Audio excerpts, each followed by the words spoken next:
चलिए आज हम देखते हैं क्लास 12 की केमिस्ट्री ऑक्सैलिक अम्ल। ऑक्सैलिक अम्ल के बारे में देखते हैं, जिसे हम अंग्रेजी में ऑक्सैलिक एसिड बोलते हैं। ऑक्सैलिक अम्ल को अंग्रेजी में ऑक्सैलिक एसिड बोला जाता है। इसके अणुसूत्र की बात करते हैं C2O4H2। C2O4H2 ऑक्सैलिक अम्ल का अणुसूत्र होता है।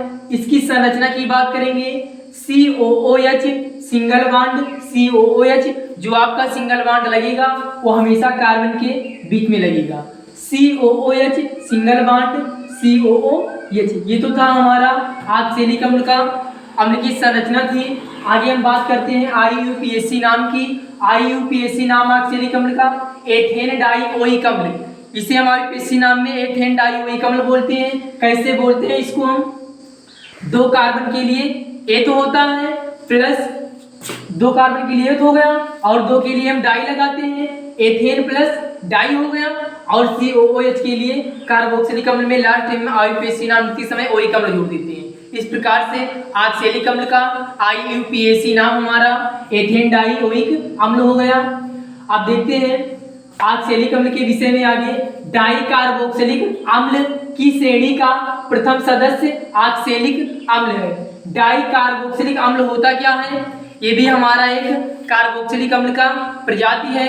एक तो होता है हमारा मोनोकार्बोक्सिलिक अम्ल, दूसरा होता है हमारा डाई कार्बोक्सिलिक अम्ल। ये सब हमारे कार्बोक्सिलिक अम्ल के प्रकार हैं। मोनोकार्बोक्सिलिक अम्ल क्या होता है हमारा? जिसमें एक COOH क्रियात्मक समूह पाया जाता हो उसे हम मोनोकार्बोक्सिलिक अम्ल कहते हैं। जैसे हमारा फार्मिक अम्ल होता है जिसका अणुसूत्र ये COOH होता है।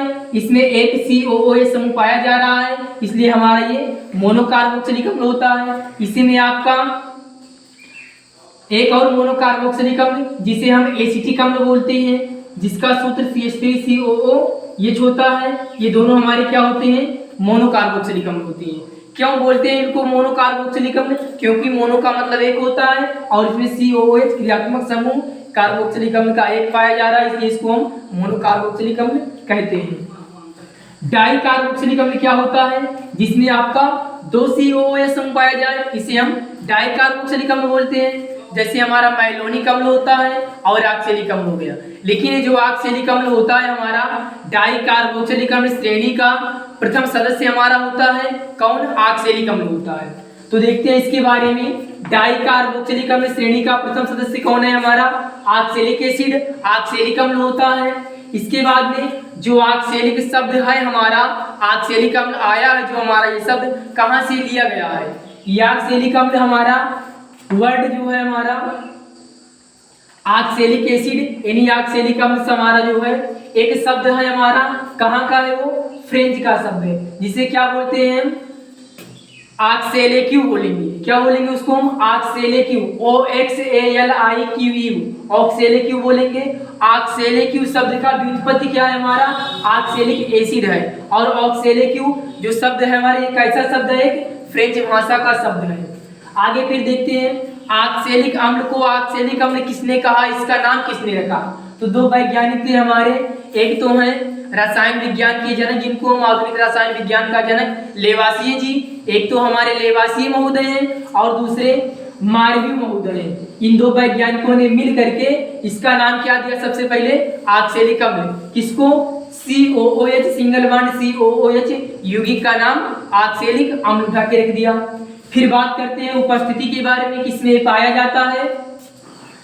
पादप उड सारल। पादप उड सारल में हमारा ये पाया जाता है क्या? ऑक्सैलिक अम्ल। ऑक्सैलिक अम्ल किसमें उपस्थित, किसमें मौजूद रहता है? पादप उड सारल में। किसने इसकी उपस्थिति ज्ञात की थी? तो इसकी उपस्थिति ऑक्सैलिक अम्ल की उपस्थिति पादप उड सारल में बिलेव नामक वैज्ञानिक ने ज्ञात की थी। फिर आगे इसको अन्य नाम से भी जानते हैं, सारल अम्ल बोलते हैं। क्यों बोलते हैं सारल अम्ल? क्योंकि यह पादप उड सारल में पाया जाता है, इसलिए पादप उड सारल में पाए जाने के कारण इसे हम सारल अम्ल के नाम से भी जानते हैं। अब बात करते हैं इसके निर्माण की। तो निर्माण इसका दो वैज्ञानिक करके गए थे। एक तो हमारे सीले महोदय थे, दूसरे हमारे बर्गमैन थे। जो सीले महोदय किए थे वो कैसे किए थे? वो तेल पर जो है सांद्र HNO3 यानी सांद्र नाइट्रिक अम्ल की क्रिया कराए तब क्या मिला था हमको, ऑक्सैलिक अम्ल मिला था। पहला निर्माण सीले महोदय किए थे, ये तेल पर जो है सांद्र नाइट्रिक अम्ल की क्रिया के द्वारा किए थे। दूसरा निर्माण बर्गमैन किए थे, बर्गमैन जो थे वो शर्करा यानी सुक्रोज के ऑक्सीकरण द्वारा किए थे। फिर आगे देखते हैं हम लेबोरेटरी मेथड यानी प्रयोगशाला विधि, किसको, ऑक्सैलिक अम्ल को बनाने की, ऑक्सैलिक अम्ल को बनाने की या तो एक प्रयोगशाला विधि देख रहे हैं हम, इसी को हम सुक्रोज के ऑक्सीकरण से भी बोलते हैं, सुक्रोज के ऑक्सीकरण से ऑक्सैलिक अम्ल का निर्माण। लेबोरेटरी मेथड यानी प्रयोगशाला विधि बोलते हैं इसे हम, प्रयोगशाला विधि ये निर्माण की विधि है, किसके निर्माण की, ऑक्सैलिक अम्ल के निर्माण की। दूसरा है बाई ऑक्सीडेशन यानी ऑक्सीकरण के द्वारा आपका सुक्रोज, सुक्रोज के ऑक्सीकरण द्वारा, इसे बोलेंगे हम दूसरा नाम से जानते हैं सुक्रोज के ऑक्सीकरण से, सुक्रोज के ऑक्सीकरण से। कैसे बनता है हमारा C12H22O11 क्या है हमारा, ये सुक्रोज है हमारा, ऑक्सीजन के 18 अणु के साथ में ऑक्सीकरण कराएंगे, कंसंट्रेट यानी सांद्र HNO3 नाइट्रिक अम्ल की मौजूदगी उपस्थिति में, तब जाकर के हमारा ऑक्सैलिक अम्ल और जल का 5 अणु प्राप्त होता है।